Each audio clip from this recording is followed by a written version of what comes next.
और आपको बता दें कि आज मेरठ मेट्रो का उद्घाटन होना है। प्रधानमंत्री मोदी उद्घाटन करेंगे। आज दिल्ली मेरठ नमो भारत की सौगात देंगे। उद्घाटन के बाद पीएम मोदी एक जनसभा को संबोधित करेंगे। मेरठ मेट्रो में सफर करते हुए भी पीएम मोदी नजर आ सकते हैं। सीएम योगी आदित्यनाथ वहां मौजूद रहेंगे। मेरठ में सुरक्षा के कड़े इंतजाम किए गए हैं। आज मेरठ मेट्रो का उद्घाटन होना है। मेरठ वालों के लिए दिल्ली अब दूर नहीं। जी हाँ, 1 घंटे से कम वक्त में मेरठ से दिल्ली का सफर तय होगा।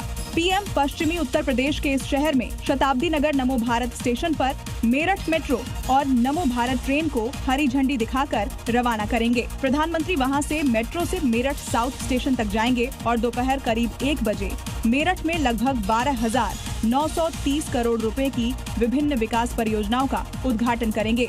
मेरठ से अब 55 मिनट में दिल्ली का सफर तय होगा। तो पीएम मोदी मेरठ वासियों को एक बड़ी सौगात देने जा रहे हैं। और साथ ही बता दें, सीएम योगी आदित्यनाथ ने ग्रेटर नोएडा में जेवर एयरपोर्ट और फिल्म सिटी के बाद अब उत्तर भारत की पहली सेमीकंडक्टर यूनिट की आधारशिला रखी। इस मौके पर उन्होंने जेवर एयरपोर्ट को लेकर विपक्ष पर निशाना भी साधा है। विजन की बात है। पिछली सरकारों के समय में इसी क्षेत्र में गोलियां चलती थी, अपहरण होते थे, सूर्य अस्त होने के बाद घर से बाहर नहीं निकल पाते थे। सीएम योगी ग्रेटर नोएडा के दौरे पर थे। जेवर एयरपोर्ट को लेकर सीएम योगी ने कहा, जहां पहले कट्टे चलते थे, आज वही देश का जेवर है।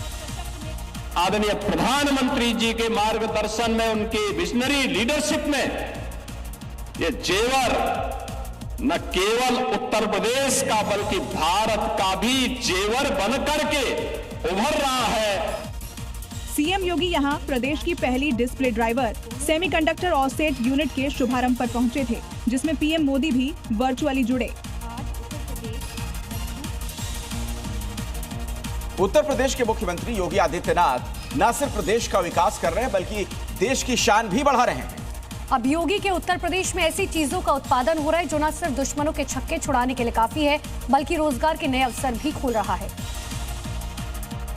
और योगी की ये त्रिशक्ति है ब्रह्मोस मिसाइल, जिसका उत्पादन लखनऊ में हो रहा है। दुश्मन के ड्रोन को नेस्तनाबूद करने वाली एंटी ड्रोन गन ड्रोनम अब ग्रेटर नोएडा में भारत की पहली सेमीकंडक्टर पार्क की आधारशिला है, जो न सिर्फ सेना को मजबूत कर रही है, दुश्मनों को मैसेज दे रही है और रोजगार की गारंटी है। क्योंकि ग्रेटर नोएडा में आज भारत की पहली सेमीकंडक्टर यूनिट की आधारशिला रखी गई। पीएम मोदी वर्चुअली कार्यक्रम में जुड़े। 4,000 करोड़ की लागत से लगने वाली इस यूनिट से 3,000 से ज्यादा लोगों को रोजगार मिलेगा। और अब से कुछ घंटों के बाद योगी यूपी के विकास के लिए जापान, सिंगापुर से इन्वेस्टमेंट लाने वाले हैं। सीएम वहां की टेक्नोलॉजी को जानकर यूपी में उसी आधार पर विकास की नई परिभाषा को गढ़ेंगे। यूपी के मेरठ में बाबरी मस्जिद के नाम पर चंदा इकट्ठा करने का मामला सामने आया।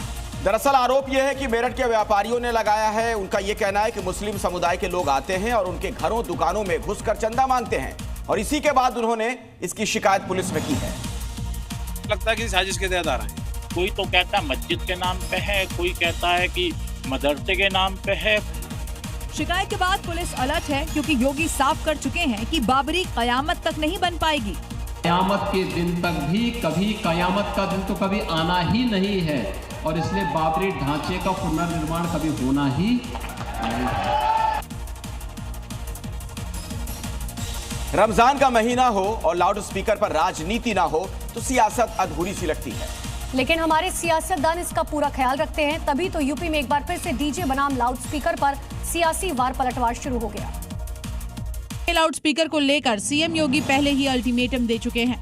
जितने भी बड़े बड़े माइक लगे हुए कानों पर, वे सब उतार करके रख दिए गए हैं। बावजूद इसके समाजवादी पार्टी रमजान पर लाउड स्पीकर के इस्तेमाल करने की मांग कर रही है, और ये मामला अब डीजे तक पहुंच गया है। डीजे की आवाजें इतनी जबरदस्त होती हैं कि हार्ट के मरीज जो है कानों में उंगलियां दे लेते हैं। हार्ट के मरीज जो है और पीछे चले आते हैं सड़क से। तो कानून तो फिर सबके लिए बराबर होना चाहिए।